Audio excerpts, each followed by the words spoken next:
Bismillahirrahmanirrahim. Assalamualaikum warahmatullahi wabarakatuh. Alhamdulillah nahmaduhu wa nasta'inuhu wa nastaghfiruh wa na'udzu billahi min shururi anfusina wa min sayyiati a'malina. Man yahdihillahu fala mudilla lahu wa man yudlil fala hadiya lahu. Ashhadu an la ilaha illallah wahdahu la syarika lahu wa ashhadu anna Muhammadan abduhu wa rasuluh. Ya ayyuhalladzina amanu taqullaha haqqa tuqatih wa la tamutunna illa wa antum muslimun. Amma ba'du fa inna khairal kalami kalamullah wa khairal hadi hadi Muhammadin sallallahu alaihi wasallam. Wa syarrul umuri muhdatsatuha wa kullu muhdatsatin bid'ah wa kullu bid'atin dhalalah wa kullu dhalalatin finnar.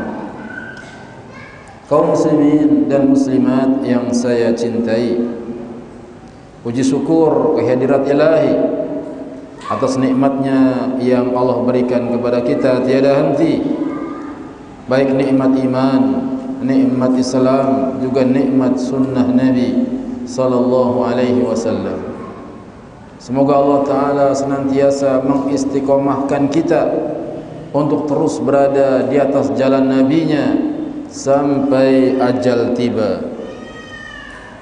Di pagi hari ini di Masjid Al-Sifa yang semoga Allah Ta'ala memberkahinya, memberkahi pengurusnya, dan juga Allah Ta'ala memberikan ganjaran yang besar kepada para pendirinya, karena jariyah akan mengalir terus ganjarannya apabila masjid senantiasa dipenuhi dengan ibadah kepada Allah Ta'ala.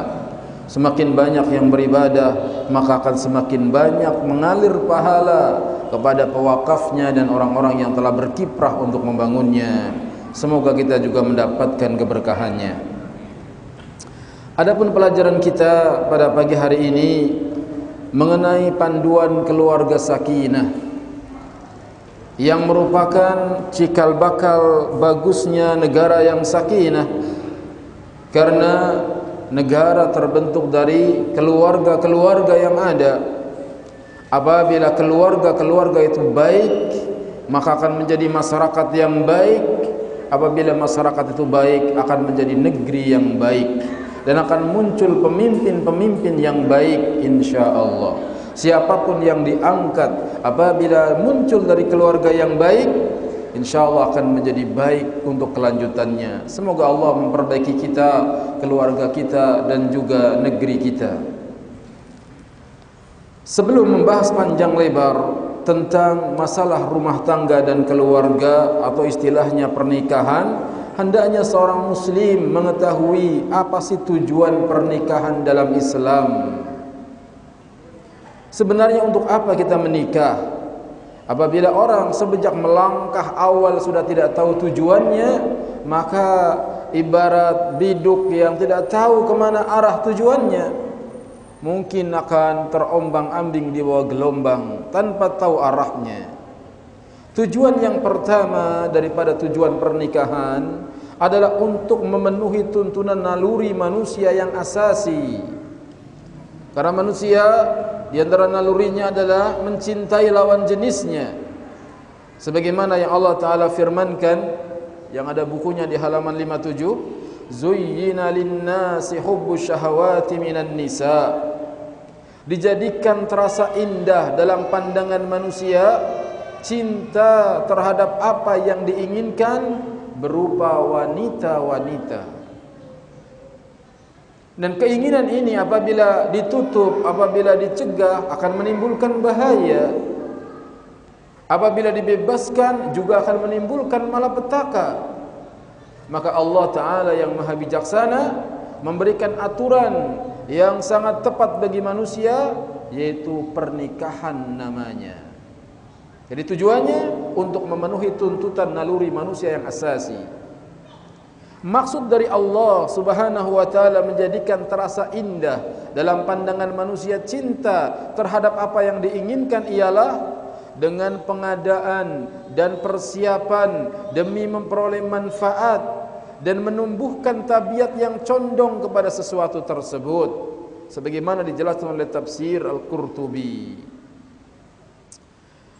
Maka jalan yang sah untuk memenuhi kebutuhan ini adalah dengan akad nikah, yaitu dengan melalui pernikahan, bukan dengan cara yang amat kotor dan menjijikan seperti cara-cara yang sekarang ini, dengan cara pacaran, dengan cara kumpul kebo, dengan cara melacur, dengan cara berzina, dengan cara lesbi, homo dan lain sebagainya yang telah menyimpang dari yang, dan itu diharamkan oleh ajaran Islam.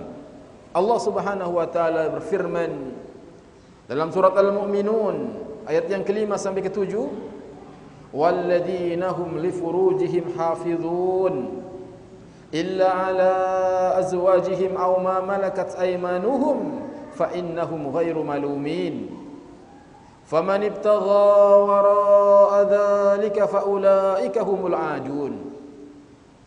Dan orang-orang yang memelihara kemaluannya kecuali terhadap istri-istri mereka atau hamba sahaya yang mereka miliki, maka sesungguhnya mereka tidak tercela.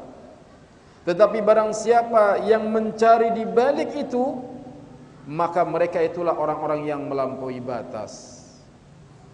Saudaraku kaum muslimin dan muslimat yang semoga dimuliakan oleh Allah, hanya dua cara yang dihalalkan dalam Islam untuk memenuhi syahwatnya, melampiaskan nafsunya. Itu yang pertama, illa ala azwajihim, kecuali kepada istri-istri mereka. Istri mereka apa istri-istri mereka? Istri-istri mereka. Sampai di sini paham? Yang di bawah paham, yang di atas illa ala azwajihim, kecuali kepada istri-istri mereka. Boleh kita melampiaskan nafsu kita kepada istri-istri kita. Yang kedua, au ma malakat aymanuhum, atau hamba sahaya yang mereka miliki. Hamba sahaya halal, boleh digauli oleh majikannya tanpa nikah. Tetapi hamba sahaya adalah orang yang didapatkan dari hasil tawanan perang. Muslimin dengan kafirin berperang, kemudian muslimin menang, ditawan. Tawanannya ada ibu-ibu, ada nenek-nenek, ada gadis-gadis. Nanti dibagi-bagi kepada pasukan perang. Nah, itu jadi hamba sahaya. Kalau dia tidak masuk Islam, dia jadi hamba sahaya. Maka boleh seorang majikan menggauli hamba sahayanya tanpa nikah. Tatkala dia menjadi hamba sahaya, kemudian digauli sama majikannya dan dia hamil, punya anak, naik pangkat. Namanya ummul walad. Ummul walad. Dan kalau sudah jadi ummul walad, nggak boleh diperjualbelikan. Kalau tadinya belum punya anak, jadi hamba sahaya.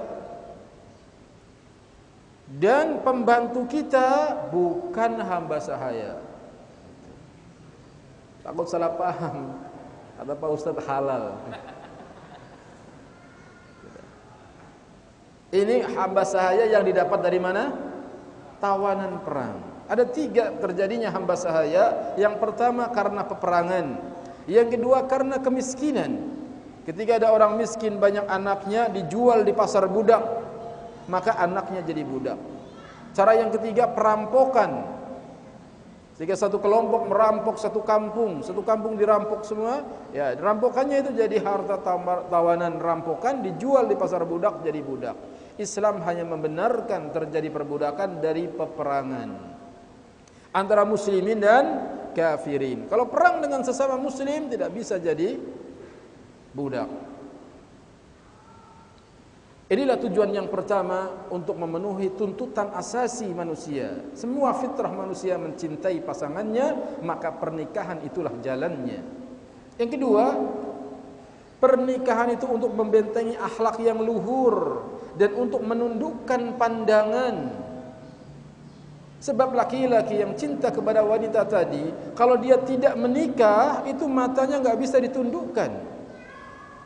Bahkan sudah nikah saja masih jelalatan, apalagi yang belum menikah. Rasulullah sallallahu alaihi wasallam bersabda kepada para pemuda, "Ya ma'syarasy syababi man istata'a minkumul ba'ah falyatazawwaj fa innahu aghaddu lil basari wa ahsanu lil farji wa man lam yastati' fa 'alaihi bis shaumi fa innahu lahu wija." Rawahu Ahmad, Bukhari, Muslim, Tirmidzi, An-Nasa'i, Ibnu Majah, Ad-Darimi wal Baihaqi dari sahabat Abdullah bin Mas'ud radhiyallahu anhu. Wahai para pemuda, siapa di antara kalian yang sudah ba'ah? Yang sudah ba'ah ini yang sudah mampu. Kata Syekh Hamid Al-Faqih, al-ba'ah bimakna mamba'ah. Ba'ah artinya tempat tinggal. Barang siapa yang sudah sanggup memberikan tempat tinggal, maka hendaknya dia menikah. Sehingga tidak bagus kita menikah tetapi terus numpang di rumah mertua.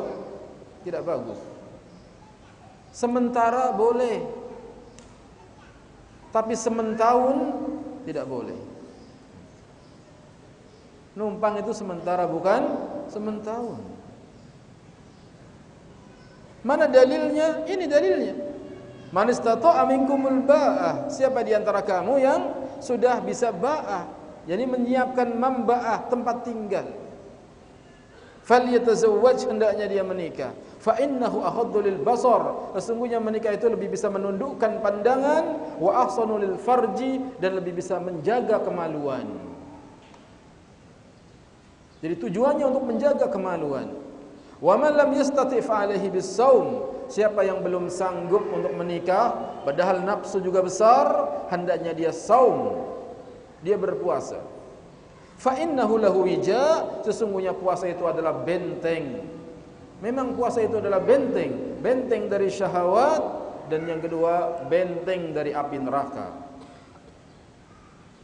Tujuan yang kedua dari pernikahan adalah untuk menundukkan pandangan mata, menjaga syahwat manusia. Yang ketiga, untuk menegakkan rumah tangga yang islami.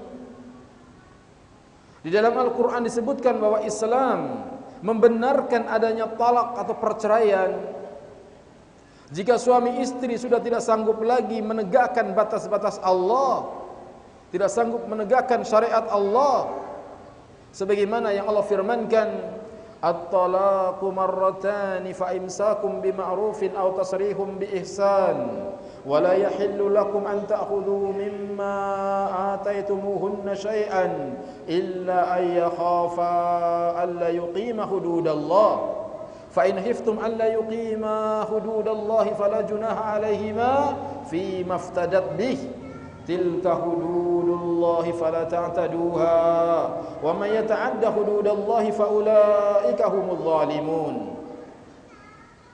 Talak yang dapat dirujuk itu 2 kali. Cerai, rujuk lagi, masih boleh.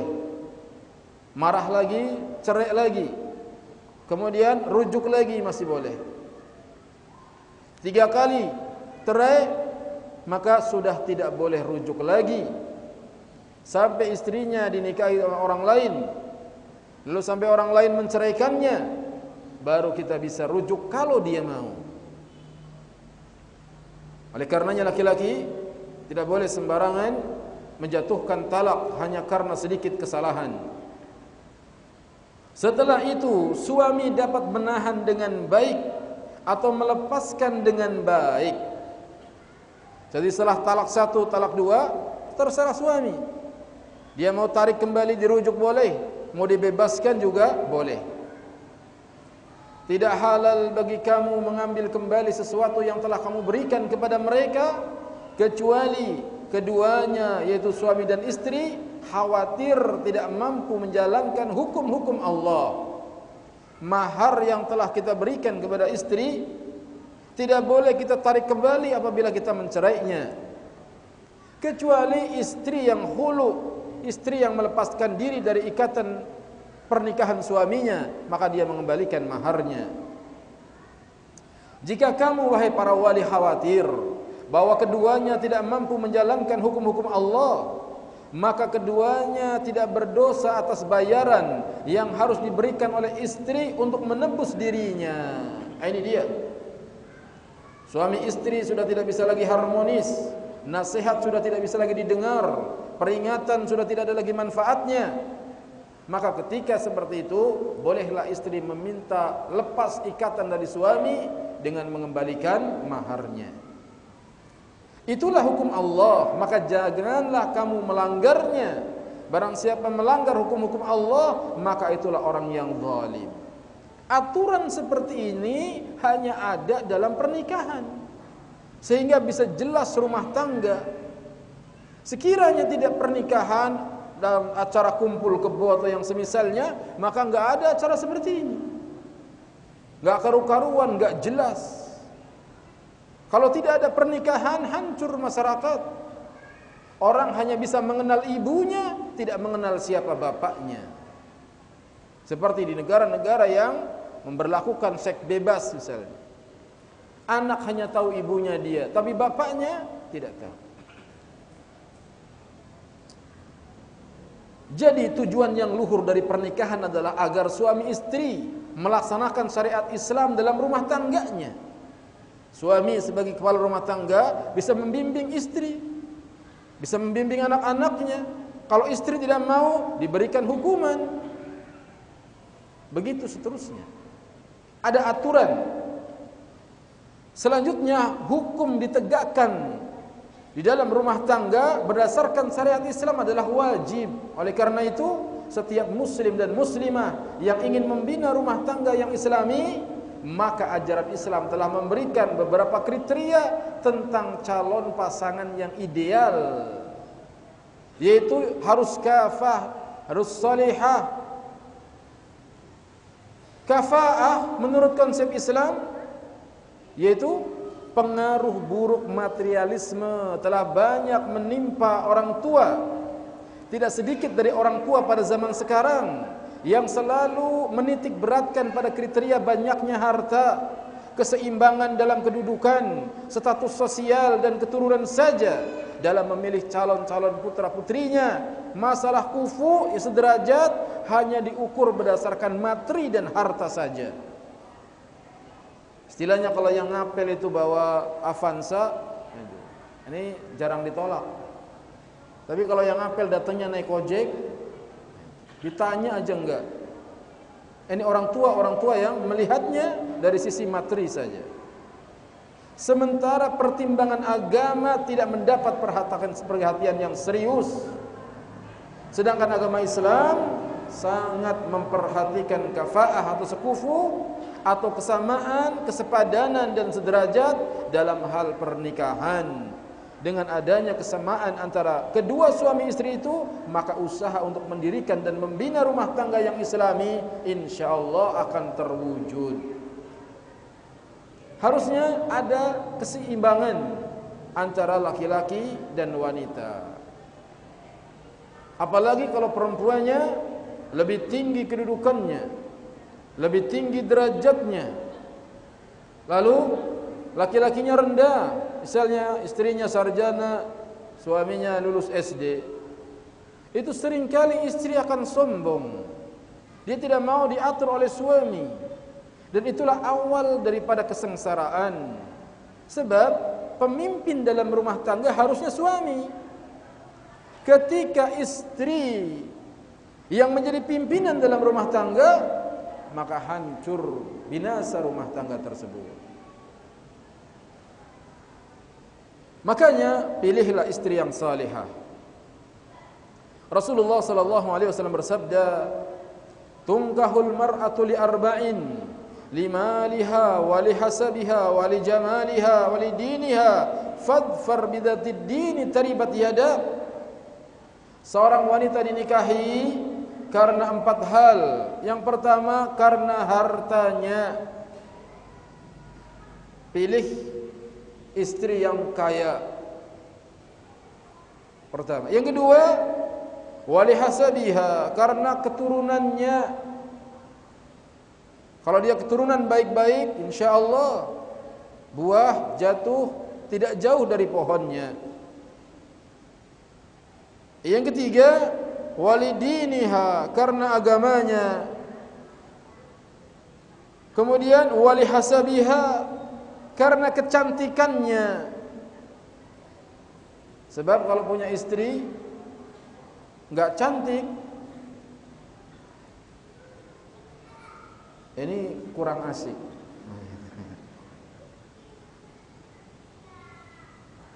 Walaupun cantik itu relatif. Cantik menurut si A belum tentu menurut si B, jelek menurut si C, cantik menurut yang lain. Cantik itu relatif. Tetapi pandangan pertama menyenangkan. Jadi kalau kita ngelamar perempuan, lihat suka nih hati, itu bisa jalan. Cinta nih hati, bisa jalan. Tapi kalau dilihat-lihat, kayaknya nggak ada yang menarik deh. Gitu. Maka alternatif kedua, pikirkan, kira-kira bisa nggak kamu mencintainya?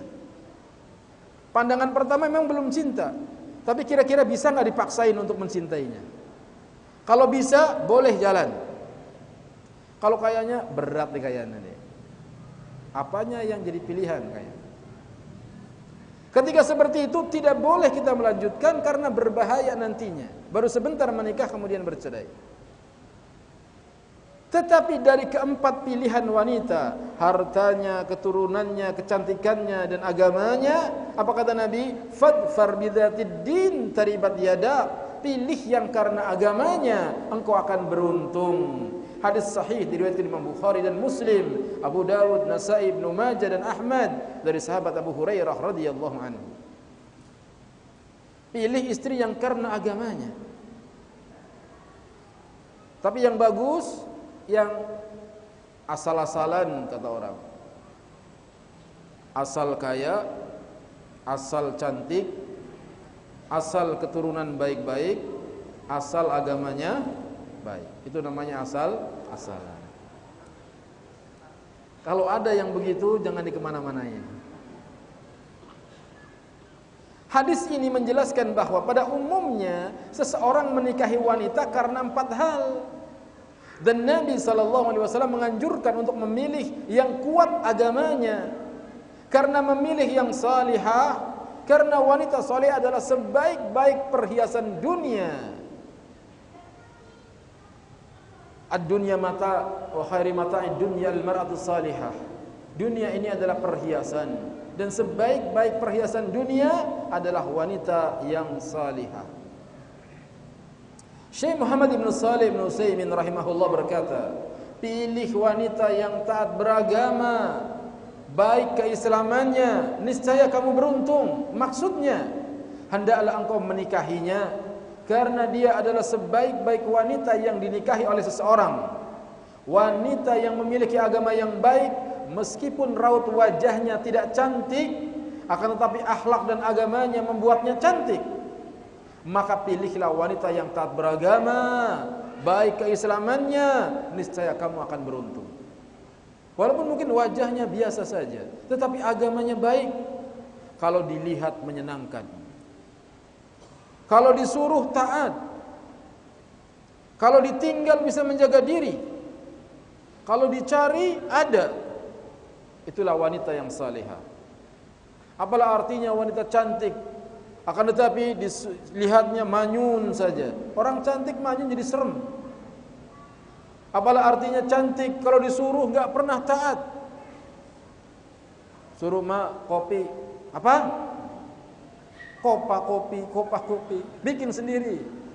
Lemes suaminya dibentak. Istri cantik tapi enggak taat disuruh. Kemudian kalau ditinggal bisa menjaga diri. Cantik tapi kalau enggak salehah, jangankan suaminya pergi. Ada suaminya SMS-an nama pacar lamanya. Apa enggak enak suaminya? Ini istri yang cantik tetapi tidak salehah, menyakitkan hati suaminya. Suaminya ada di dekatnya, beraninya dia telepon sama laki-laki lain. La haula wala quwwata illa billah. Maka fadfar bidzatid din taribat yadak, pilih yang karena agamanya, niscaya kamu akan beruntung. Selanjutnya, setelah yang pertama dalam memilih jodoh harus yang kafaah, yang sepadan, yang seimbang. Yang kedua, memilih calon istri yang salihah. Nabi SAW bersabda, "Ad-dunya mata'un wa khairu mata'id dunya al-mar'atu salihah." Dunia adalah perhiasan, dan sebaik-baik perhiasan dunia adalah wanita yang salihah. Hadis riwayat Imam Muslim, Nasa'i, Ahmad, Ibnu Hibban dan yang lainnya. Dalam hadis yang lain Rasulullah SAW bersabda, "Khairun nisa'i allati tasurruhu idza nadhara ilaiha wa tuti'uhu idza amara wa la tukhalifu fi nafsiha wa la maliha bima yakrah." Sebaik-baik wanita adalah yang menyenangkan suami apabila dia melihatnya. Berarti istrinya pintar dandan. Walaupun perempuan itu kurang cantik atau tidak cantik, tapi kalau dia pintar dandan, dia akan kelihatan cantik.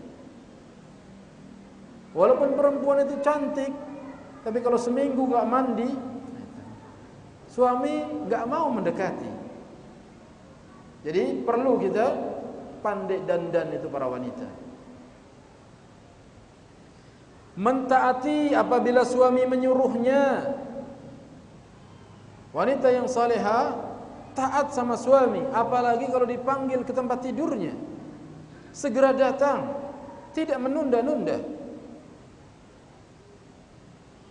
Sampai pun lagi baca Al-Quran, baru a'udzubillahi minasyaitonir rajim, suaminya batuk. Shadaqallahul azim.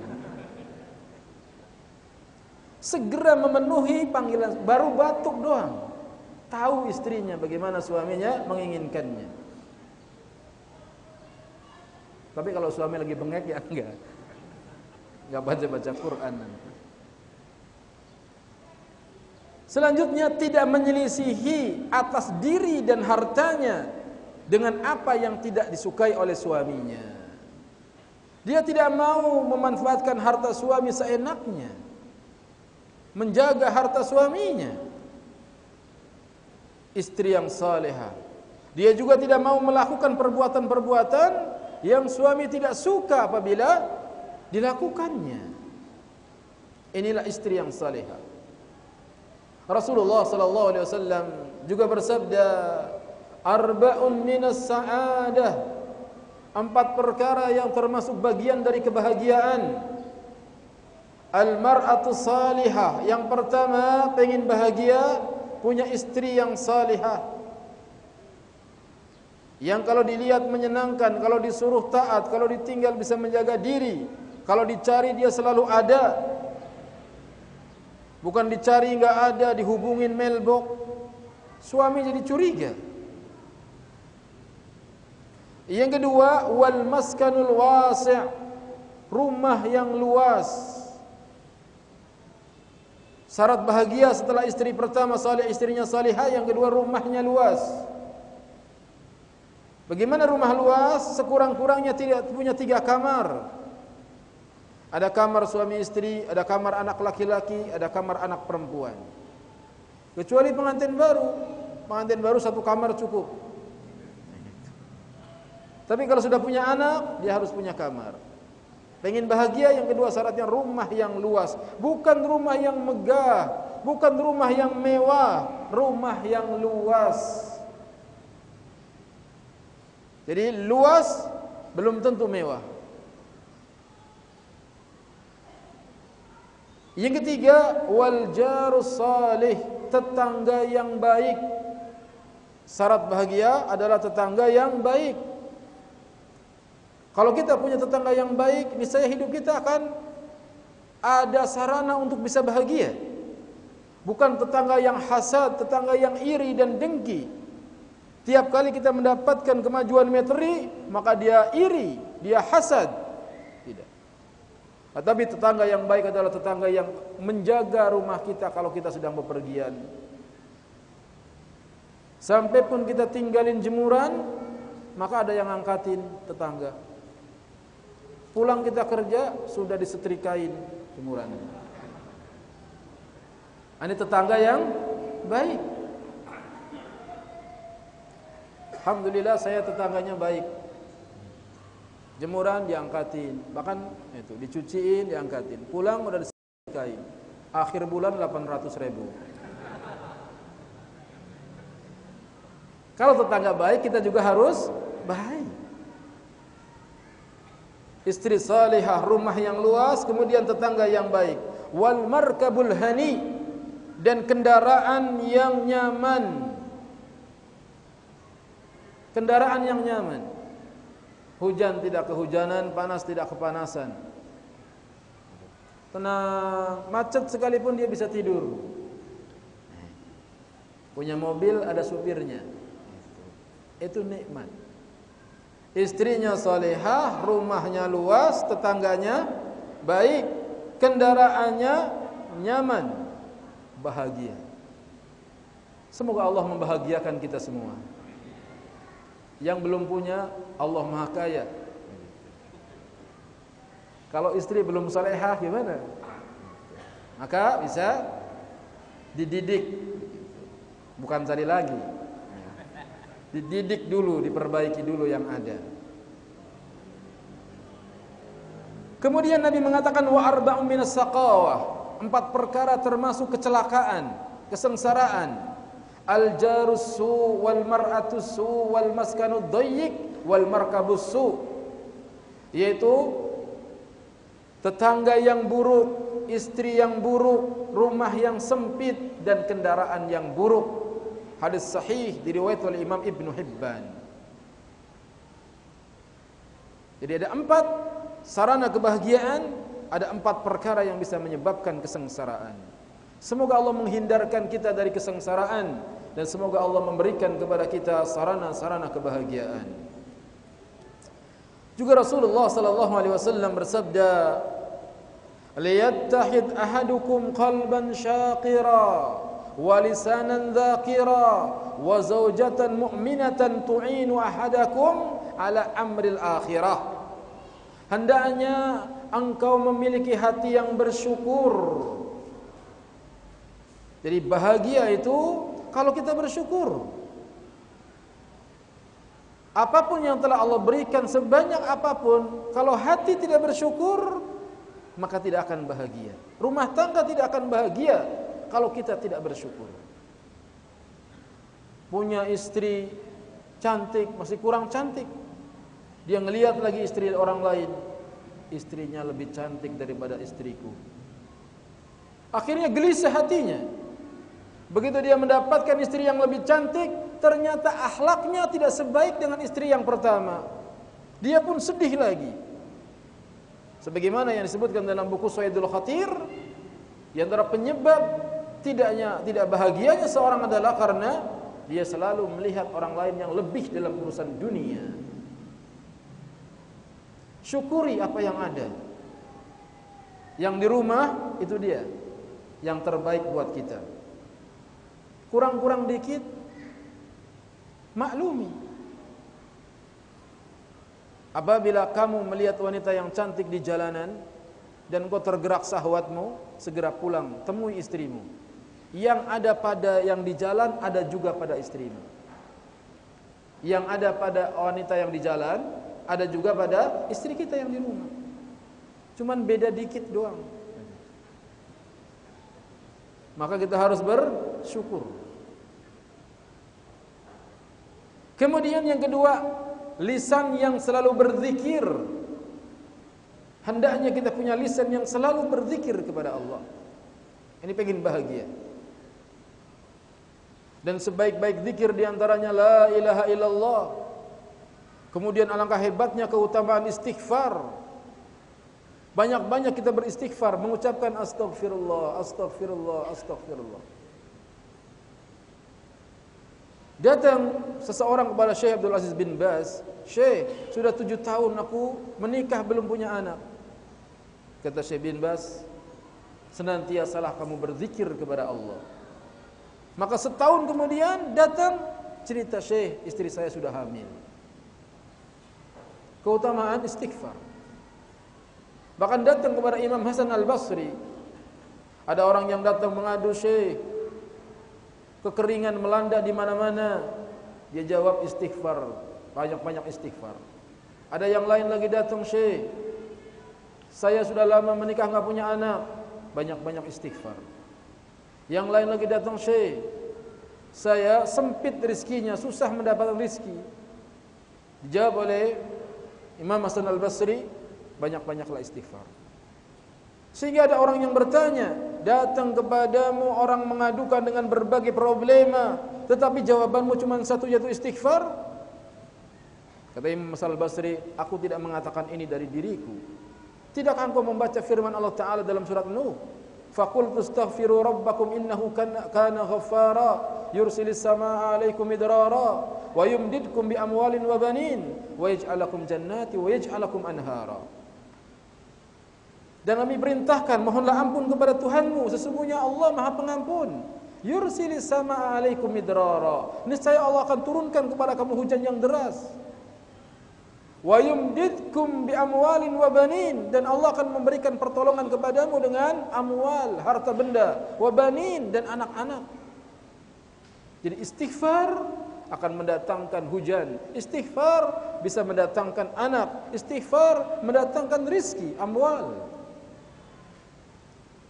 Maka senantiasalah lidah kita basah untuk mengucapkan astaghfirullah, astaghfirullah, astaghfirullah.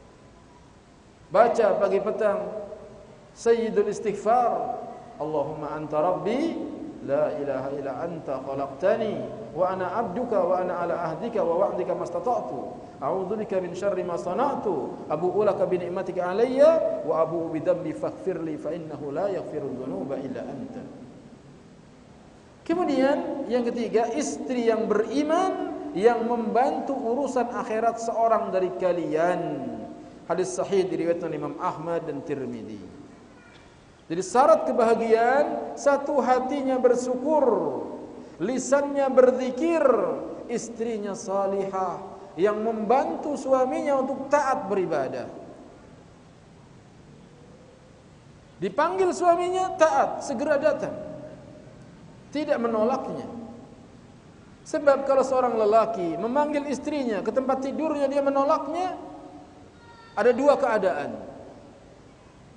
Kalau dia orang jahat, orang yang kurang imannya, begitu memanggil istrinya tidak mendatanginya, yang terpikir, hiburan mana yang masih buka malam seperti ini? Ini orang yang jahat. Kira-kira bisa beli di mana?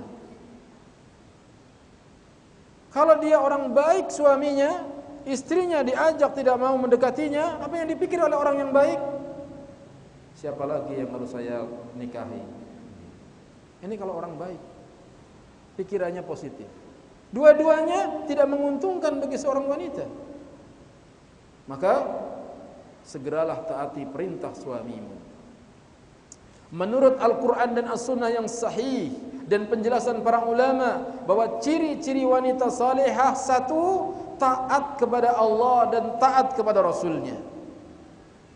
Ciri-ciri wanita salihah, taat kepada Allah, taat kepada Rasulnya. Yang kedua, taat kepada suami dan menjaga kehormatan suami di saat suami ada maupun ketika suami tidak ada. Ciri yang kedua itu, setelah taat kepada Allah, taat kepada suami, menjaga kehormatan suami, tidak dijelek-jelekkan suaminya. Yang ketiga, menjaga salat yang 5 waktu.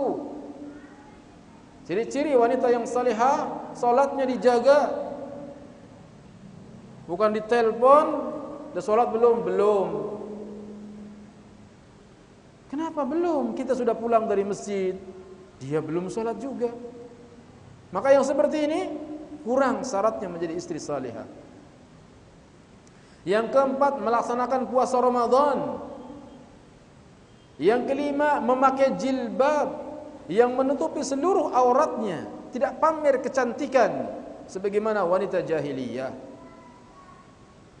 Di wanita yang salihah keluar rumah menutup aurat kecuali wajah dan telapak tangan. Yang keenam, wanita salihah itu akhlaknya mulia. Akhlaknya mulia, tersenyum kalau berjumpa, jabat tangan, sering membantu. Yang ketujuh, selalu menjaga lisannya. Kata-katanya sahdu, merdu, merayu, tidak melengking, tidak tajam kata-katanya. Yang kedelapan, tidak berbincang-bincang, berdua-duaan dengan laki-laki yang bukan mahramnya. Karena yang ketiganya adalah syaitan. Karena yang ketiganya adalah setan. Jadi wanita yang salehah tidak berbincang-bincang, tidak dua-duaan dengan laki-laki yang bukan mahramnya. Yang kesembilan, taat kepada kedua orang tua dalam kebaikan. Jadi istri yang salehah berbakti sama orang tuanya. Apalagi kalau diizinkan oleh suaminya. Kemudian yang kesepuluh, berbuat baik kepada tetangganya sesuai dengan syariat. Kalau masak, dia bagikan juga sebagiannya kepada tetangganya, sebagaimana yang Nabi SAW ajarkan. Inilah tujuan yang ketiga di antara tujuan-tujuan pernikahan, yaitu untuk menegakkan rumah tangga yang islami. Tujuan yang keempat di antara tujuan pernikahan, untuk meningkatkan ibadah kepada Allah Azza wa Jalla. Kalau kita bujangan, ibadahnya sedikit. Kalau kita sudah menikah, ada tambahan ibadah. Karena nafkah yang kita berikan kepada istri kita, nafkah yang kita berikan kepada anak-anak kita, semuanya dicatat ganjaran oleh Allah Ta'ala. Kata Nabi SAW, dinarun anfaqtahu fi sabilillah, wa dinarun anfaqtahu fi raqabatin, wa dinarun tasaddaqta bihi ala miskinin, wa dinarun anfaqtahu ala ahlik, a'zamuha ajran alladhi anfaqtahu ala ahlik. Dinar yang kamu infakkan di jalan Allah, dinar yang kamu infakkan untuk memerdekakan budak, dinar yang kamu infakkan untuk orang-orang miskin, dinar yang kamu infakkan untuk anak istrimu, yang paling besar ganjarannya adalah dinar yang kamu infakkan kepada istrimu. Jadi ganjaran besar, tiap hari kita memberikan nafkah kepada istri dan anak kita, itu infak kepada mereka. Lebih besar daripada ganjaran infak untuk fisabilillah, untuk jihad. Lebih besar daripada ganjaran memerdekakan budak. Lebih besar daripada membantu fakir miskin. Alangkah ruginya kalau kita tidak menikah.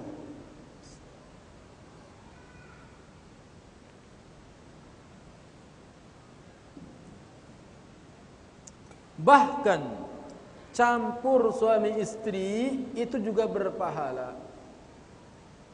Campur suami istri juga sedekah. Nabi SAW bersabda, wa fi bud'i ahadikum sadaqah. Dalam campur suami istri di antara kamu mendapatkan pahala sedekah. Qalu ya Rasulullah, ayati ahaduna sahwatahu wa yakunu lahu fiha ajrun? Mereka bertanya, wahai Rasulullah, apakah salah seorang dari kami melampiaskan syahwatnya mendapatkan ganjaran? Qala ara'aytum law wada'a fi haram akana alaihi wizrun fakadzalika idza wada'a fil halal kana lahu ajrun. Kata Nabi, bagaimana pendapatmu kalau syahwatmu itu kamu letakkan di tempat yang haram, bukankah kamu mendapatkan dosa? Demikianlah apabila diletakkan di tempat yang halal, maka engkau akan mendapatkan pahala. Pahala dengan menikah akan memperbanyak kebaikan. Semoga pernikahan kita memperbanyak kebaikan. Tujuan yang kelima daripada tujuan menikah adalah untuk memperoleh keturunan yang saleh dan salehah. Tujuan pernikahan diantaranya untuk memperoleh keturunan yang saleh. untuk melestarikan dan mengembangbiakan Bani Adam. Sekiranya orang pada jadi lesbi, jadi homo semua, habis keturunan, enggak ada anak. Sepi dunia nantinya pada mati. Tapi dengan adanya pernikahan itulah maka keturunan terpelihara, terjaga. Dan yang punya anak hendaknya dididik agama. Dididik agama. Kalau dulu ada yang berwasiat seperti tadi di mukaddimah, udah banyak orang pintar agama, kamu belajar umum saja, keliru. Tapi belajarlah agama sekalipun semua orang sudah jadi ahli agama. Karena agama fardhu ain. Setiap kita harus mengetahuinya. Fardhu ain. Terutama urusan-urusan yang setiap hari kita lakukan.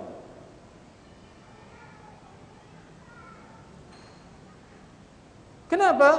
Dunia itu mudah, dunia itu kecil. Jangan takut anak kita tidak bisa cari dunia.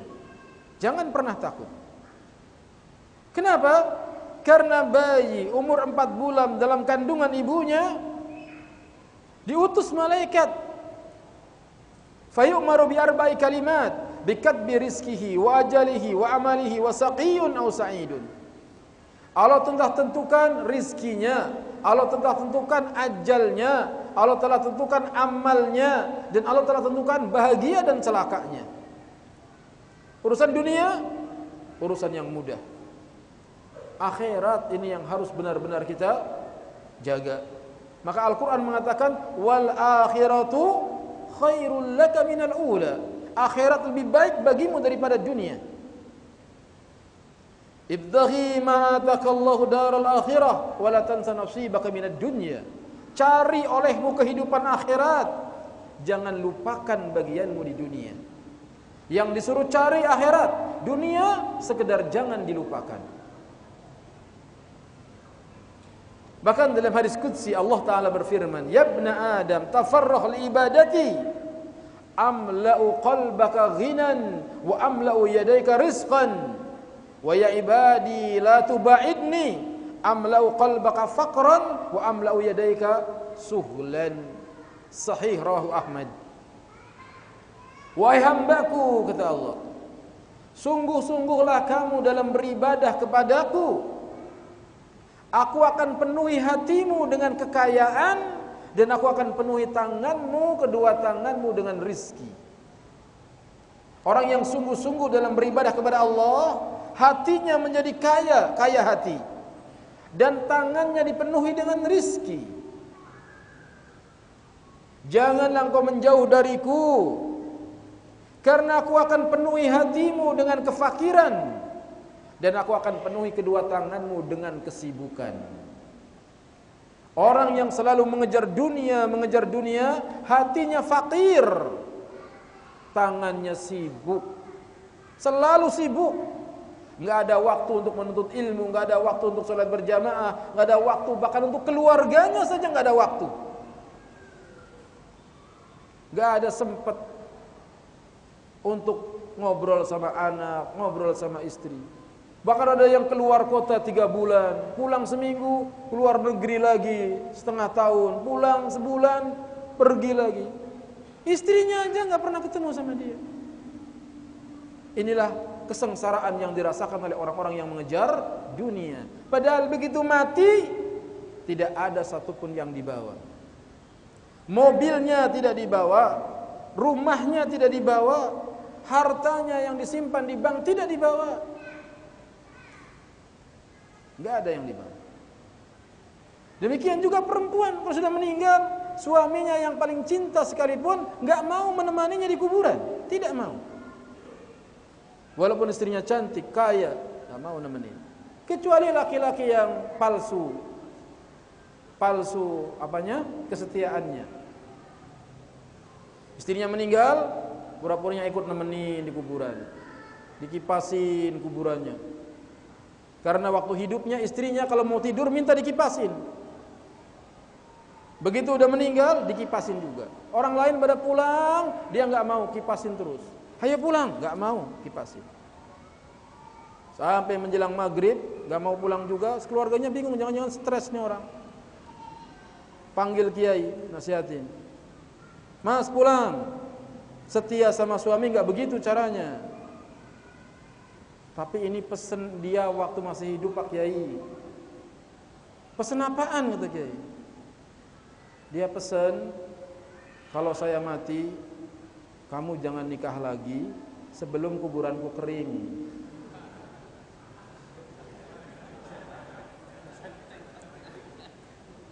Pantesan dia kipasin biar cepat. Kirain setia. Demikianlah orang yang mengejar dunia, enggak ada yang dibawa mati kecuali amal salehnya. Maka tujuan pernikahan yang kelima ini adalah memperoleh keturunan yang saleh. Allah Subhanahu wa taala berfirman dalam surat An-Nahl ayat 72, "Wallahu ja'ala lakum min anfusikum azwajan wa ja'ala lakum min azwajikum banin wa hafadatan wa razaqakum minat thayyibat." Afabil batili yu'minun wa bi ni'matillahi hum yakfurun. Dan Allah menjadikan bagimu pasangan suami atau istri dari jenis kamu sendiri, dan menjadikan anak dan cucu bagimu dari pasanganmu, serta memberimu rizki dari yang baik. Mengapa mereka beriman kepada yang batil dan mengingkari nikmat Allah? Yang terpenting lagi dalam pernikahan bukan hanya sekedar memperoleh anak, tetapi berusaha mencari dan membentuk generasi yang berkualitas, yaitu mencari anak saleh dan bertakwa kepada Allah. Maksudnya mengusahakan agar anak-anak kita menjadi anak yang saleh yang bertakwa kepada Allah. Allah Ta'ala berfirman dalam surat Al-Baqarah ayat 187, "Wabtaghu ma kataballahu lakum." Dan carilah apa yang telah ditetapkan Allah bagimu, yaitu anak. Sahabat Abu Hurairah, Ibnu Abbas, Anas bin Malik radhiyallahu anhum, juga imam-imam yang lain dari kalangan tabi'in menafsirkan ayat di atas dengan anak. Jadi yang dimaksud dengan ma kataballahu lakum, apa yang Allah telah tetapkan untukmu, yaitu anak. Maksudnya bahwa Allah Azza wa Jalla memerintahkan kita untuk memperoleh anak dengan cara berhubungan suami istri. Dari apa yang telah Allah tetapkan untuk kita, setiap orang selalu berdoa agar diberikan keturunan yang saleh. Maka jika dia telah dikaruniai anak, sudah seharusnya dia mendidiknya dengan benar. Kalau sudah punya anak, anak itu amanah. Anak itu titipan Allah. Kalau kita biarkan, kita enggak didik, nanti kita akan dimintai pertanggungjawaban oleh Allah Subhanahu wa taala. Maka ajak anak kita ngaji. Ajak anak kita salat berjamaah. Sudah 7 tahun, subuh bangunin. Tuntun ke masjid. Nangis anak kita, nangis gak mati. Cuma nangis doang takut. Ini orang tua sekarang banyak, kalau anaknya enggak sekolah, disabet, dimarahin luar biasa. Anaknya enggak salat berjamaah, apa-apa biarin, masih kecil. Ntar juga kalau udah gede ngerti sendiri. Mana buktinya? Sekarang banyak orang-orang udah tua, bukan gede lagi, tetap enggak mau salat ke masjid. Karena dulu bapaknya tidak pernah memaksanya. Jadi mendidik anak itu dipaksa dengan ketegasan, bukan dengan kekerasan. Dengan ketegasan, bukan dengan kekerasan. Tegas kata bapaknya. Sekolah pakai jilbab. Enggak mau pakai jilbab, enggak usah sekolah. Tegas bapaknya. Salat berjamaah di masjid, enggak salat berjamaah di masjid, biaya sekolah stop. Anak akan berangkat ke masjid, ditegasin. Bahkan Nabi mengatakan, muru auladakum bisalah wa hum abna'u sab'in wadribu 'alaiha wa hum abna'u 'ashrin wa fariqu bainahum fil madaji'. Suruh anak untuk salat ketika berumur 7 tahun. Pukul anak yang berani meninggalkan salat ketika berumur 10 tahun dan pisahkan tempat tidurnya. Jadi tujuan menikah adalah untuk mendapatkan anak. Sebab ada orang yang tujuannya menikah hanya bersenang-senang saja, dan tidak akan senang kalau enggak ada anak. Bahkan seringkali pertengkaran, perkelahian suami istri gara-gara belum ada anak. Dan seringkali rumah tangga yang retak bisa menjadi akrab kembali karena anak. Alangkah pentingnya kita memiliki anak. Dan bukan satu anak, bukan dua.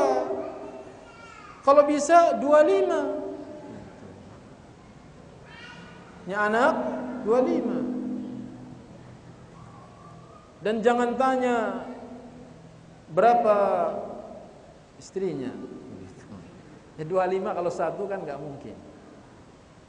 Anas bin Malik anaknya lebih dari 100. Didoakan oleh Nabi agar menjadi orang yang panjang umurnya, banyak hartanya, banyak anaknya. Anaknya lebih dari 100. Karena umurnya panjang. Meninggal istrinya, dia nikah lagi, punya anak lagi. Meninggal istrinya, dia masih hidup, panjang umur. Dan Nabi SAW yang menganjurkan kita untuk banyak anak.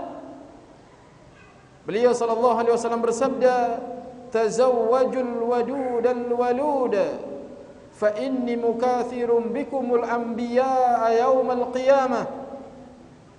Nikahilah wanita yang penyayang dan yang subur, karena aku akan berbangga dengan banyaknya umatku di hadapan para nabi nanti di hari kiamat. Hadis sahih li ghairihi, diriwayatkan oleh Imam Ahmad, juga oleh Imam Ibnu Hibban dan yang lainnya.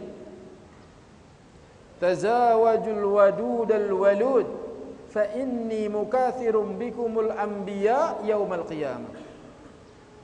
Nikahi oleh kalian wanita yang penyayang. Makanya seorang wanita, seorang istri harus penyayang kepada anaknya. Karena sifat penyayang itu akan mengantarkan dia ke dalam surga. Sebaliknya, sikap kejam, sikap bengis itu akan mengantarkan kepada neraka. Perhatikan para ibu, hendaknya sayang sama anak. Anak disuruh makan enggak mau makan, itu bukan dibentak, tapi dirayu, tapi dibujuk. Itu ibu yang penyayang. Diajak jalan, disuapin. Ibu-ibu yang tidak penyayang, anaknya enggak mau makan dibentak, mangap. Suruh mangap. Suapin, kunyah, suruh dikunyah. Ini ibu apa hansip? Galak seperti itu sama anaknya. Ibu yang baik sayang, dirayu, dibujuk anaknya. Lihatlah, wanita yang penyayang dimasukkan surga walaupun dia pelacur. Ada pelacur yang kehausan lalu minum ke sumur, ketika keluar sumur ada anjing kehausan. Apa kata pelacur? Sungguh anjing ini telah kehausan sebagaimana kehausan yang tadi aku rasakan. Dia masuk mengambil air, lalu dibawa naik keluar, diminumin anjing. Allah Ta'ala berterima kasih kepadanya, Allah masukkan dia ke dalam surga. Sebaliknya, ada wanita yang dicakar-cakar mukanya, dicakar-cakar dadanya oleh kucing di neraka. Kenapa? Karena dia mengurung kucing sampai mati. Tidak dibebaskan untuk mencari makan sendiri, tidak juga diberi makan. Lihat di akhir zaman, ibu-ibu marah sama anaknya masih kecil, dikurung di kamar mandi. Alangkah ketakutannya itu anak, jatuh mentalnya. Gak boleh seperti itu, marah sama anak. Harusnya diberi pengertian anak-anak itu, disayang. Hati-hati, engkau bisa kuasa menyiksa anakmu, tetapi Allah Ta'ala lebih berkuasa untuk menyiksamu. Istri yang salihah adalah wanita yang penyayang dan banyak anaknya. Jadi kalau kita mau milih calon istri, lihat yang keturunan banyak anaknya. Selanjutnya, setelah kita tahu 5 tujuan pernikahan, maka kita masuk pada manfaat yang banyak dari pernikahan. Apa sih manfaatnya kita menikah? Yang pertama, untuk melaksanakan perintah Allah. Dan ini merupakan sunnahnya para nabi. Yang kedua, melaksanakan dan menghidupkan sunnah Nabi sallallahu alaihi wasallam.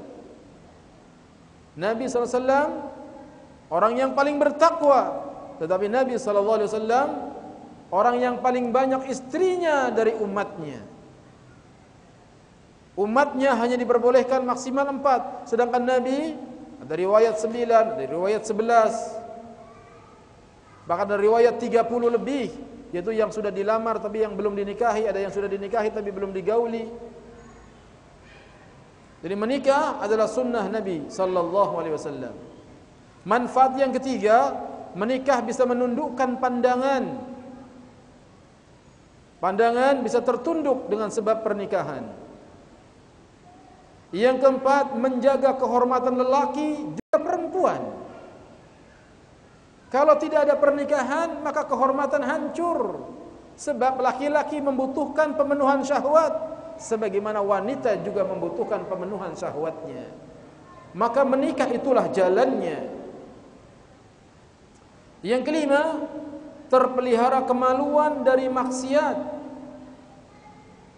Karena menjaga kemaluan dari dosa, menjaga kemaluan dari maksiat adalah jalan masuk surga. Nabi kita Muhammad sallallahu alaihi wasallam bersabda, "May yadhman li ma baina lihyaihi wa ma baina rijlaihi adman lahul jannah." Barang siapa yang bisa menjaga apa yang ada di antara kedua kumisnya, yang di antara kumis dan jenggotnya. Barang siapa yang bisa menjaga apa yang ada di antara kedua jenggotnya, yaitu menjaga lisan, dan bisa menjaga apa yang ada di antara kedua pahanya, yaitu menjaga kemaluan, aku jamin baginya surga. Hadis diriwayatkan oleh Imam Bukhari dari sahabat Sahal bin Sa'ad radhiyallahu anhu. Tujuan menikah agar kita bisa menjaga kemaluan. Maka istri yang baik hendaknya senantiasa menjaga kemaluan suaminya dengan cara memenuhi keinginannya. Yang keenam, termasuk faidah dari menikah, karena orang yang menikah termasuk orang-orang yang ditolong oleh Allah. Kata Nabi sallallahu alaihi wasallam, "Salasatun haqqun 'alallahi aunuhum." Ada 3 golongan manusia yang berhak mendapatkan pertolongan Allah. Yang pertama, al-mujahidu fi sabilillah. Orang yang berjihad di jalan Allah berhak ditolong oleh Allah. Yang kedua, al-mukatabul ladzi yuridul adaa. Budak yang telah menebus dirinya agar merdeka. Budak mukatab, yakni budak yang mengadakan perjanjian sama majikannya, kalau saya bayar sekian juta, saya merdeka. Maka dia dibantu oleh Allah, ditolong oleh Allah untuk mendapatkannya. Yang ketiga, wan naqihul ladzi yuridul afaf. Orang yang menikah karena ingin memelihara kehormatannya. Orang yang menikah karena ingin menjaga kehormatannya, maka dia berhak untuk ditolong oleh Allah Ta'ala. Pengen mendatangkan pertolongan Allah, hendaknya menikah dengan niat untuk menjaga diri dari maksiat dan dosa. Manfaat yang ketujuh, dengan menikah seorang akan menuai ganjaran yang banyak. Sebagaimana yang tadi telah disebutkan hadisnya, wa fi bud'i ahadikum shadaqah. Manfaat yang kedelapan, mendatangkan sakinah dalam hidupnya. Tenang, tentram itu kalau orang punya istri. Tenang, tentram kalau seorang wanita punya suami. Allah Subhanahu wa taala berfirman dalam surat Ar-Rum ayat yang ke-21, "Wa min ayatihi an khalaqalakum min anfusikum azwajan litaskunu ilaiha wa ja'ala bainakum mawaddatan wa rahmah. Inna fi dzalika laayatin liqaumin yatafakkarun." Dan di antara tanda-tanda kebesarannya ialah dia menciptakan pasangan-pasangan untukmu dari jenismu sendiri, supaya kamu cenderung dan merasa tentram kepadanya. Dan dia menjadikan di antaramu rasa kasih sayang, sesungguhnya pada apa yang demikian itu benar-benar terdapat tanda-tanda kebesaran Allah bagi kaum yang berfikir. Jadi menikah akan mendatangkan mawaddah, rasa kasih sayang, warahmah, belas kasihan. Seseorang yang berlimpah harta belum tentu merasa tenang dan bahagia dalam hidupnya, terlebih jika dia belum menikah atau justru melakukan pergaulan di luar pernikahan yang sah. Kehidupannya akan dihantui oleh kegelisahan. Dia juga akan mengalami mawadah apabila menikah, dan dia akan mendapatkan cinta yang sebenarnya sebagaimana yang diisyaratkan oleh Rasulullah sallallahu alaihi wasallam, lam nura lil mutahabbaini mithlun nikah. Tidak pernah terlihat dua orang yang saling mencintai seperti yang terlihat dalam pernikahan. Hadis sahih riwayat Ibnu Majah. Cinta-cinta yang belum dibangun di atas pernikahan adalah cinta semu. Tidakkah kita mendengar ada seorang yang menyiksa kekasihnya sampai mati atau sampai terluka dan seterusnya? Semua cinta yang dibangun hanya dasar hawa nafsu niscaya akan mendatangkan kesengsaraan. Tetapi cinta yang dibimbing dengan bimbingan iman, dengan mengikuti keteladanan Rasulullah sallallahu alaihi wasallam, maka cinta yang seperti itulah yang akan mengantarkan kepada kebahagiaan. Cinta yang dibungkus dengan pacaran pada hakikatnya adalah nafsu syahwat belaka, bukan kasih sayang yang sesungguhnya, bukan rasa cinta yang sebenarnya, dan dia tidak akan mengalami ketenangan karena dia berada dalam perbuatan dosa dan laknat Allah. Terlebih lagi jika mereka hidup berduaan tanpa ikatan pernikahan, maka akan terjerumus dalam lembah perzinaan yang menghinakan mereka di dunia dan menghinakan mereka di akhirat. Berduaan antara dua insan yang berlainan jenis merupakan perbuatan yang terlarang dan hukumnya haram dalam Islam, kecuali antara suami dengan istri atau dengan mahramnya, sebagaimana yang Nabi sallallahu alaihi wasallam sabdakan, la yakhluwanna rajulun bimra'atin illa wa ma'ahadu mahramin. Janganlah sekali-kali seorang lelaki bersendirian dengan seorang wanita kecuali si wanita itu bersama mahramnya. Hadis sahih diriwayatkan oleh Imam Ahmad. Mahram bagi wanita diantaranya adalah bapaknya, pamannya, dan seterusnya. Inilah pelajaran kita. Pertama, mengenai tujuan pernikahan. Kemudian yang kedua, mengenai manfaat dari pernikahan yang sangat banyak. Di antaranya juga manfaat dari pernikahan adalah memiliki keturunan yang saleh. Yang ke-10, menikah dapat menjadikan sebab semakin banyaknya jumlah umat Nabi Muhammad sallallahu alaihi wasallam. Nabi pernah mendoakan kepada Anas bin Malik, Allahumma akthir malahu wa waladahu wa barik lahu fima a'taitahu. Ya Allah, perbanyaklah hartanya, perbanyaklah anaknya, dan berkahilah baginya dari apa-apa yang Engkau anugerahkan kepadanya. Dengan kehendak Allah, Anas bin Malik menjadi orang yang paling banyak anaknya dan paling banyak hartanya. Ketika dia tinggal di Madinah. Kata Anas, anakku Umainah menceritakan kepadaku bahwa anak-anakku yang sudah meninggal ada 120 orang pada waktu Hajjaj bin Yusuf masuk ke kota Basrah. Yang sudah meninggal saja anaknya 120. Lalu bagaimana dengan yang digabungkan yang sudah meninggal dengan yang sudah hidup? Yang sudah meninggal dengan yang masih hidup. Alangkah banyaknya anaknya Anas bin Malik. Anas masih hidup. Diceritain sama anaknya yang bernama Umainah bahwa anakmu yang sudah meninggal ketika dibunuh oleh Hajjaj bin Yusuf 120-an. Maka baru punya anak 3 bilang banyak. Alangkah jauhnya kita dari manhaj para sahabat. Wa sallallahu ala nabiyyina Muhammadin wa ala alihi wa ashabihi ajmain. Sampai di sini. Silahkan kalau ada yang ditanyakan, kalau bisa dijawab maka dijawab, kalau tidak bisa maka wallahu a'lam. Ada pertanyaan.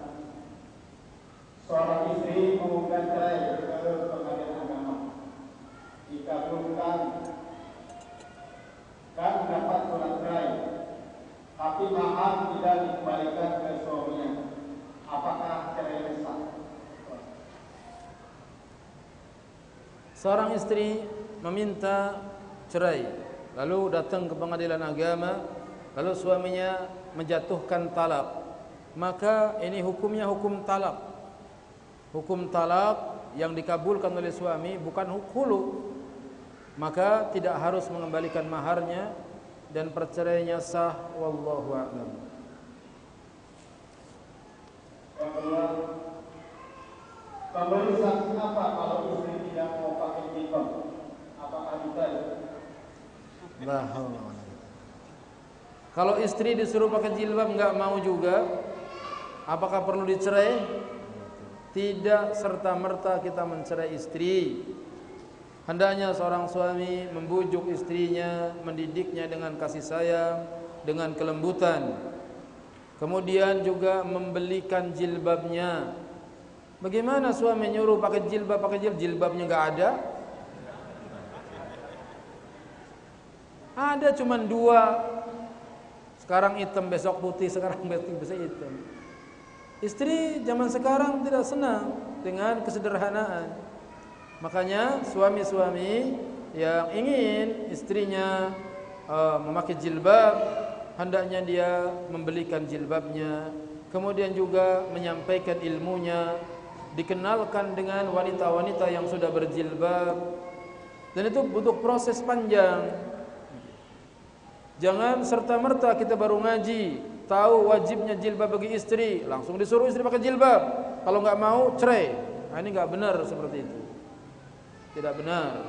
Apalagi di sana sudah ada wanita yang menunggu. Yang seperti ini alasan saja. Dan nanti akan cari-cari, sudah pakai jilbab, nanti disuruh lagi yang lain. Habisnya nggak mau tahajud bareng. Tidak boleh seorang suami mencari-cari kesalahan istrinya. Istri kita manusia biasa, bukan bidadari yang turun dari langit. Dia ada kekurangan, sebagaimana kita juga banyak kekurangannya. Hendaknya apabila kita melihat sedikit kekurangan istri kita, kita lihat kebaikannya yang banyak. Kita ingat-ingat jasa istri yang banyak kepada kita. Banyak laki-laki yang ketika lagi susah, dia setia dengan istrinya. Begitu sudah mulai ekonominya bagus, dia mulai menyepelekan istrinya, merendahkan istrinya. Maka ini yang seperti ini zalim. Engkau bisa berbuat zalim sama istrimu, maka takutlah kamu kalau Allah Ta'ala membalas kezalimanmu. Jadi tidak bisa serta-merta menceraikan istri hanya karena belum mau pakai jilbab. Kenapa demikian? Karena syubhat di masyarakat masih banyak. Jangankan istri kita, istrinya Pak Ustadz ada yang nggak pakai jilbab, istrinya Pak Haji ada yang nggak pakai jilbab. Tokoh-tokoh agama tampil di media, sebagian mereka ada yang tidak memakai jilbab. Maka syubhat ini masih berat, harus dijelaskan, harus didakwahkan, butuh waktu. Semoga Allah Ta'ala memberikan hidayah kepada istri kita untuk senantiasa memakai jilbab apabila keluar rumah. Silakan. Yang dimaksud adil bagi suami yang beristri dari satu itu adil dalam hal apa saja? Suatu hari Nabi SAW datang ke rumah istrinya. Ada makanan, dijawab nggak ada apa-apa, cuma ada air. Lalu datang lagi ke istri yang lain, ada makanan, dijawab nggak ada, cuma ada air.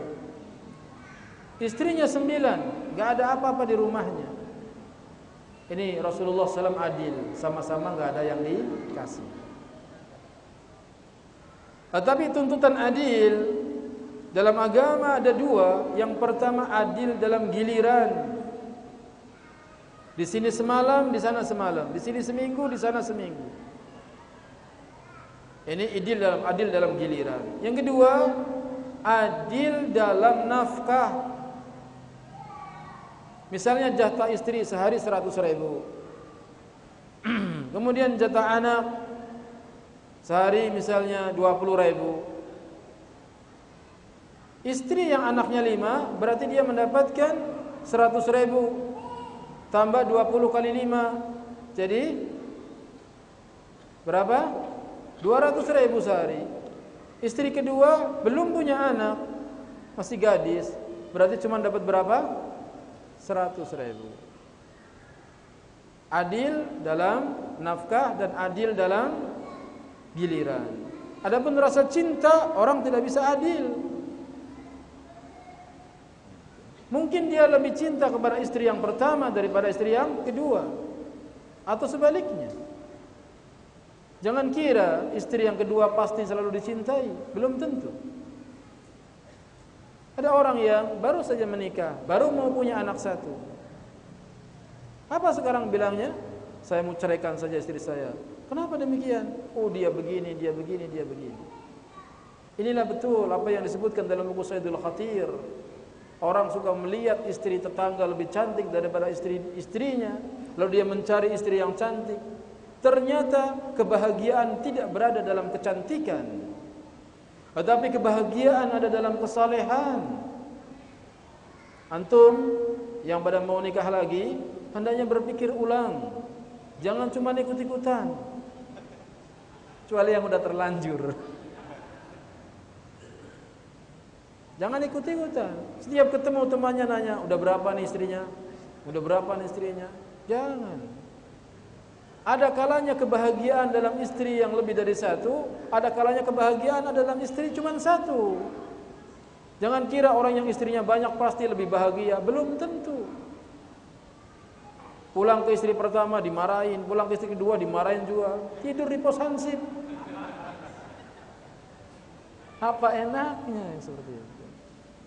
Apalagi kalau antum nggak berwibawa, pulang nggak bawa apa-apa, pulang ke sini nggak bawa apa-apa, maka nggak berwibawa. Karena laki-laki di hadapan wanita itu akan berwibawa kalau banyak bawaan.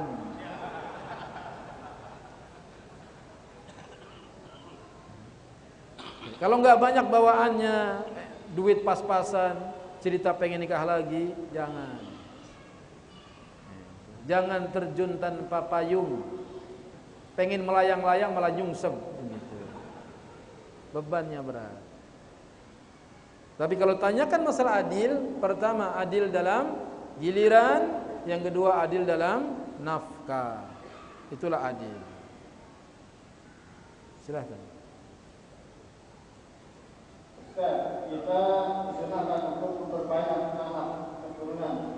Bagaimana dengan kondisi yang kita belum mempunyai rumah yang luas, sedangkan ada perintah untuk memisahkan anak laki dan anak perempuan? Sebenarnya bikin punya rumah yang luas tidak terlalu berat. Kalau antum bisa cari janda yang kaya.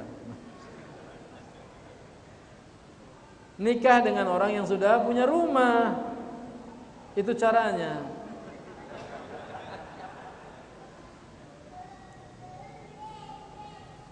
Rasulullah SAW menikah dengan Khadijah. Kemudian rumah yang luas nggak mesti harus yang mahal. Antum bisa pergi ke Jonggol, rumah tanah di sana semeter masih 25.000. Itu. Daerah Jonggol sana. Hidup sama monyet. Kadang-kadang orang pengen punya rumah yang luas, tetapi di kota yang padat nggak bisa, mahal. Syekh Muhammad Nasiruddin Al-Albani rahimahullah, itu beliau ketika telah menikah dia ingin punya rumah yang luas, dia beli tanah yang cukup luas tapi jauh dari kota. Setelah selesai bangun rumah, dia menjadi kesulitan karena datang ke perpustakaan jauh. Akhirnya dia harus membeli sepeda untuk mengejar waktu. Sehingga ada majalah orang Nasrani, Al-Mubki wal Mudhik. Jadi majalah yang membuat orang menangis, yang membuat orang tertawa, yang menyedihkan dan yang mentertawakan. Itu ditulis Syekh Albani, ada seorang syekh pakai jubah naik sepeda. Hal yang lucu. Apa kata Syekh Albani? Aku tidak peduli. Karena yang penting bagiku adalah mengejar waktu untuk belajar. Itu beli rumahnya jauh, cari yang murah. Kayak antum pengen punya rumah yang murah, yang lebar, jangan di pinggir jalan, jangan di tempat yang mahal, jangan di komplek-komplek. Kalau harus di komplek akhirnya harus ngutang. Ada yang ngutang 15 tahun, ada yang ngutang 20 tahun KPR. Beli rumah yang sederhana, beli tanah, pasang pakai triplek, pakai asbes atasnya, murah. Seperti itu hidup. Nabi SAW tidak pernah meletakkan satu batu bata pun untuk membangun istananya. Hidup sederhana. Karena Nabi mengatakan, kullu nafaqatin yanfaqaha bihal abdu yu'jaru fihi illa al-banan. Setiap nafkah yang dinafkahkan oleh seorang hamba diberi ganjaran kecuali untuk bangunan. Jadi kalau untuk bangunan tidak ada ganjarannya. Perbanyaklah anak, Allah Ta'ala insyaAllah akan memberikan rizkinya. Dan jangan cari yang mahal, cari yang murah, sesuai dengan kesanggupan. Silakan. Apakah keluarga sakinah hanya berlangsung di dunia saja? Apakah keluarga sakinah hanya berlangsung di dunia saja? Itu yang menjadi tujuannya, sakinah di dunia. Apabila sudah sakinah di dunia, nanti akan sakinah juga di akhirat. Kenapa bisa demikian? Karena orang yang sakinah di dunia, suaminya bertakwa, istrinya bertakwa, suaminya sholat 5 waktu, istrinya sholat 5 waktu. Suami istri semuanya menjalankan ketentuan-ketentuan agama. Apabila orang sudah menjalankan ketentuan-ketentuan agama, niscaya mati dia akan masuk surga. Jadi sakinah, orang yang sakinah hidupnya di dunia, niscaya dia akan sakinah di akhirat. Adapun yang kelihatannya tentram, kelihatannya bahagia, tetapi bukan di atas agama, maka itu adalah tipuan dan kamuflase belaka. Tidak ada orang yang bisa bahagia di dunia dan di akhirat kecuali dengan agama ini, dengan Islam ini. Apa dikira orang kafir itu bahagia? Orang kafir berada dalam kesengsaraan. Orang mukmin senantiasa berada dalam kebahagiaan. Kaya kah dia ataukah dia miskin? Orang mukmin yang benar imannya, dia selalu bahagia. Karena prinsip yang dia tanamkan dalam hatinya, bersyukur apabila dapat nikmat, bersabar apabila mendapatkan kesusahan. Sehingga dia selalu mendapatkan pahala dan pahala. Dapat nikmat syukur, pahala. Dapat kesusahan sabar, juga pahala. Itulah kebahagiaan yang sebenarnya. Rabbana atina fid dunya hasanah wa fil akhirati hasanah wa qina adzabannar. Bagaimana tata cara melaksanakan pernikahan yang benar menurut syariat Islam? Nanti akan ada penjelasannya, tetapi karena ditanyakan maka saya jelaskan. Cara pernikahan yang benar dalam Islam, yang pertama, seorang lelaki meminang seorang wanita. Jadi ketika kita cinta dengan seorang wanita, maka kita datang ke rumah bapaknya. Kemudian kita melamarnya. Setelah itu kita adakan perjanjian dengan pihak mertua dan orang tua kita kapan menentukan hari pernikahannya. Setelah ditentukan, barulah kita adakan ijab qabul. Ijab qabul terpenuhi, ada 2 mempelai, ada wali, ada mahar, dan 2 orang saksi. Jika semuanya telah terpenuhi, tinggal si wali dari wanita mengatakan, aku nikahkan putriku Fulanah binti Fulan denganmu, dengan mas kawin sekian dibayar tunai. Apa kata yang laki-laki? Saya terima nikahnya Fulanah binti Fulan dengan mas kawin tersebut tunai. Saksi bilang sah, sah, selesai jadi istri. Kemudian sunnah diadakan khutbatul hajah, yakni membaca khutbah nikah sebelumnya, sunnah. Tidak ada khutbahnya enggak apa-apa. Kemudian wajib mengadakan walimah. Jadi kalau pernikahan ada walimah, aulim walau bisyatin. Adakan walimah walaupun hanya memotong seekor kambing. Adakan walimah. Enggak mesti seekor kambing. Pernah juga Nabi menikah dengan salah seorang istrinya, walimahnya cuman kurma ditumpuk, walimah makan bersama juga boleh. Itulah cara pernikahan yang mudah dalam Islam. Adapun KUA ini dia petugas pencatat saja. Dia datang tujuannya untuk mencatat KUA itu. Sehingga dia tidak boleh banyak ngatur-ngatur. Yang ngatur uturan pernikahan adalah wali dari pihak wanita dan mempelai. Berdua itu. Pihak KUA datang petugas pencatat pernikahan. Jadi tugas dia cuma apa? Catat. Sehingga dia datang nikah jalan. Dia enggak datang nikah juga bisa jalan. Setelah menikah nanti misalnya enggak datang penghulunya, baru laporan tentang adanya pernikahan. Di dalam pernikahan, dalam acara-acara pernikahan, dalam walimah hendaknya menjauhi kemungkaran-kemungkaran. Apa di antara kemungkaran yang banyak terjadi dalam pernikahan? Yang paling banyak adalah makan dan minum sambil berdiri. Seperti yang menikahnya, acara walimahnya di gedung-gedung. Itu mereka berdiri makan dan minum. Itu adalah acara walimahnya orang miskin. Yang di gedung-gedung itu adalah acara walimahnya orang miskin. Kenapa dibilang miskin? Dia sanggup sewa gedung, enggak sanggup sewa kursi. Kalau kamu orang kaya, sewa kursi yang cukup. Sebab makan dan minum sambil beri hukumnya haram. Pernah ada seorang yang minum sambil diri. Kata Nabi, mau kamu minum dengan kucing? Tidak mau. Engkau minum dengan orang yang lebih jelek dari kucing, yaitu setan. Bahkan ada orang yang minum sambil berdiri, kalau lupa kata Nabi suruh dimuntahkan. Menunjukkan larangan keras makan dan minum sambil berdiri. Ini kemungkaran yang pertama, makan dan minum sambil diri di acara-acara pernikahan. Kemudian yang kedua, diantaranya juga musik-musik, maksiat, goyang-goyang, joget-joget, itu yang banyak terjadi. Bagaimana yang seperti itu? Haram, tidak boleh. Pernikahan diadakan seperti itu. Banyak maksiat di sana. Dan campur baur laki perempuan, datang tidak memakai jilbab, campur baur. Maka diantara yang bagus, diantara undangan pernikahan ditulis, tidak mengurangi rasa hormat kami jika datang dengan busana muslim dan muslimah.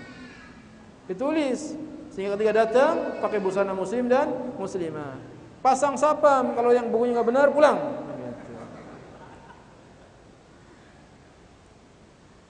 Seperti itu. Pernikahan walimah yang bagus. Kemudian orang-orang yang hadir juga tidak boleh zalim. Ambil makanan banyak, cobain enggak enak, taruh di kolong. Ambil lagi yang lain, dicobain lagi enggak enak, taruh. Makanan banyak mubadzir, haram. Tidak boleh seperti itu. Akhirnya orang undang 1000 undangan, udah disiapkan makanan untuk 1500 undangan, masih kurang. Yang datang belakangan sering enggak mendapatkan bagian. Kenapa? Karena yang datang pertama mereka membuang-buang makanan. Padahal Allah Ta'ala berfirman, wala tubadzir tabdzira, innal mubadzirina kanu ikhwana syayatin. Jangan berbuat mubadir. Mubadir itu temannya setan. Antum makan, ngambil sedikit saja, kurang baru nambah. Jangan membuang-buang makanan seperti itu. Ini kemungkaran yang ada dalam acara pernikahan, membuang-buang makanan. Kemudian juga yang lainnya masih banyak, lagi akan disebutkan dalam buku yang sangat bagus, tulisan Ustaz Yazid bin Abdul Qadir Jawas hafizahullah. Barakallahu fiik. Rumah tangga sudah hampir 17 tahun berpindah dengan suami. Sering mengatakan kata-kata lebih dari 15 kali cerai. Sudah 17 tahun? Pernikahan.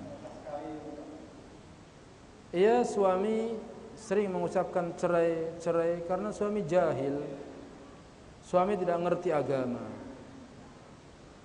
Apakah suami yang telah mengatakan kepada istrinya cerai, kemudian ketemu lagi, bagus baikan lagi, lalu marah lagi, cerai lagi? sampai 3 kali berarti dia sudah talak 3.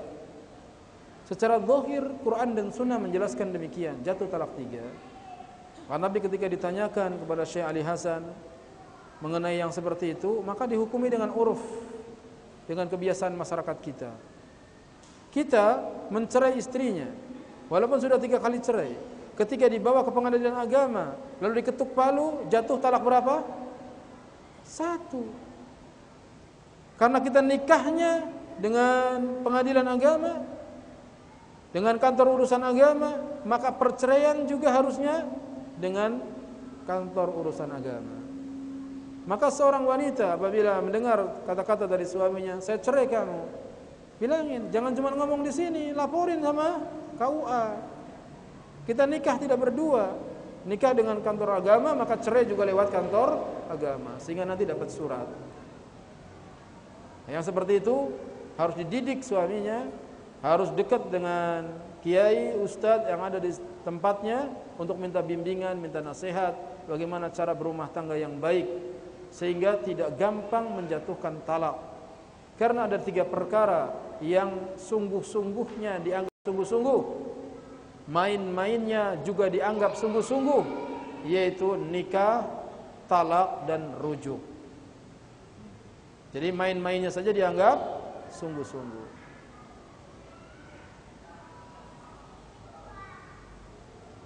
Apa hukumnya apabila seorang pria mempunyai istri dari agama lain?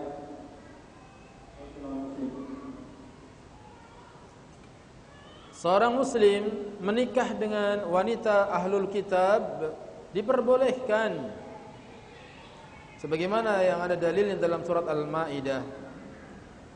Tetapi sama sekali tidak dianjurkan. Yang dianjurkan seorang muslim menikah dengan muslimah, bukan hanya muslimah, tapi muslimah yang salihah. Tidak sembarangan mencari istri, karena istri kita adalah tempat persemaian anak kita. Jeleknya istri akan membuat jelek keturunan kita. Diperbolehkannya menikah dengan wanita ahlul kitab. Misalnya kita tinggal di negeri kafir, di sana tidak mendapatkan muslimah, ada musyrikah, ada ahlul kitab, maka kita boleh menikah dengan ahlul kitab, sebagaimana yang dikerjakan oleh Utsman bin Affan. Beliau menikahi wanita ahlul kitab. Demikian juga sahabat-sahabat yang lain. Adapun di negeri muslim, apalagi di Indonesia, muslimah ada banyak. Enggak usah nyari yang ahlul kitab. Muslimah banyak.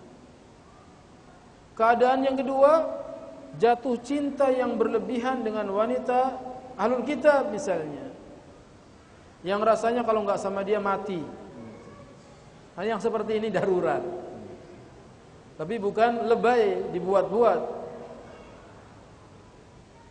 Jadi dianjurkan laki-laki menikah dengan muslimah, bukan hanya muslimah, tapi pilih yang salihah. Adapun wanita muslimah tidak halal kecuali dengan muslim. Wanita muslimah tidak halal kecuali dengan laki-laki muslim.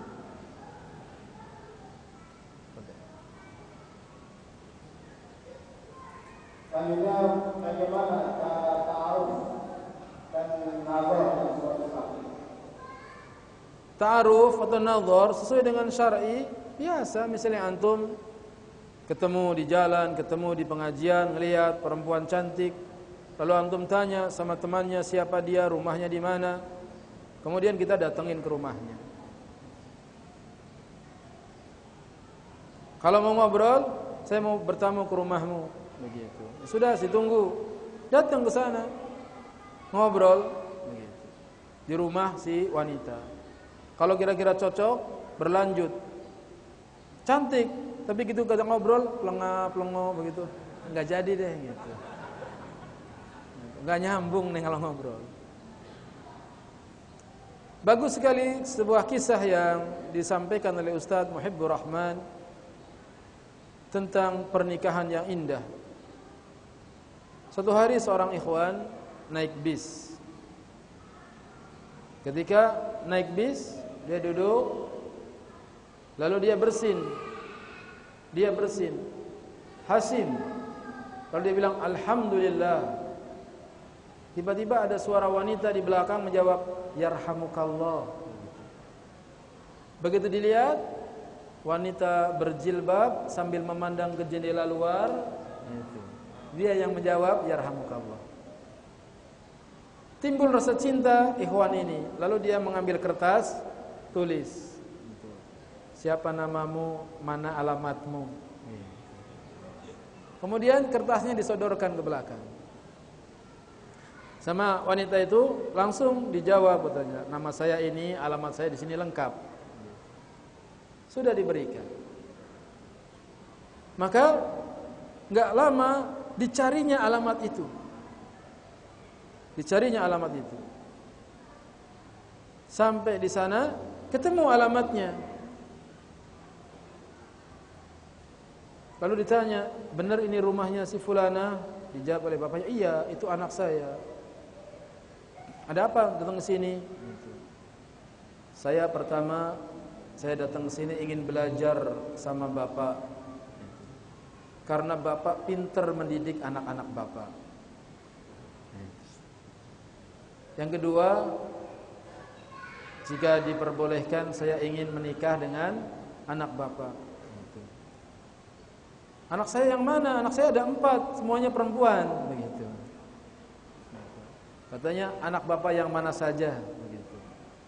Saya percaya anak bapak adalah anak yang saleh. Terus kamu dapat alamat sampai di sini dari siapa?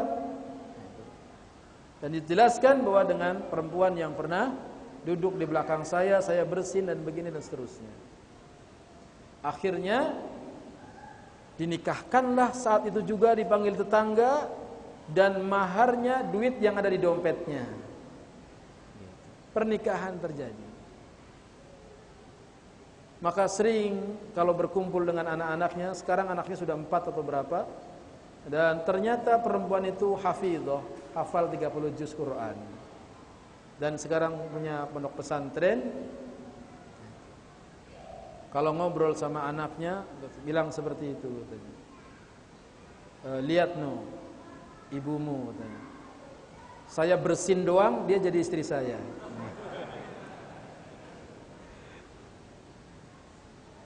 Kata suaminya, coba kalau saya batuk, jadi apa dia? Lalu kata istrinya, kalau kamu batuk, kamu jadi supir saya. Demikianlah rumah tangga yang dibangun atas dasar ketakwaan. Enggak pakai pacaran, enggak pakai, cuman bersin doang, dapat istri. Itu diantaranya, dan sudah habis waktunya. Kita lanjutkan di pertemuan yang akan datang. Ini ada waktu kesempatan untuk berwudu, karena duhur jam 12 lewat 6. Mohon maaf apabila ada kekurangan. Allahumma aqsim lana min khasyatika ma tahulu bihi bainana wa baina ma'asik, wa min ta'atika ma tuballighuna bihi jannatak, wa min al-yaqini ma tuhawwinu bihi alaina masa'ibad dunya. Allahumma mati'na bi asma'ina wa absarina wa quwwatina ma ahyaitana waj'alhu al-warisa minna waj'al sa'rana 'ala man dhalamana wansurna 'ala man 'adana wa la taj'al musibatana fi dinina wa la taj'al ad-dunya akbar hammina wa la mablagha ilmina wa la tusallit 'alaina man la yarhamuna. Subhanakallahumma bihamdika asyhadu an la ilaha illa anta astaghfiruka wa atubu ilaik. Wassalamualaikum warahmatullahi wabarakatuh.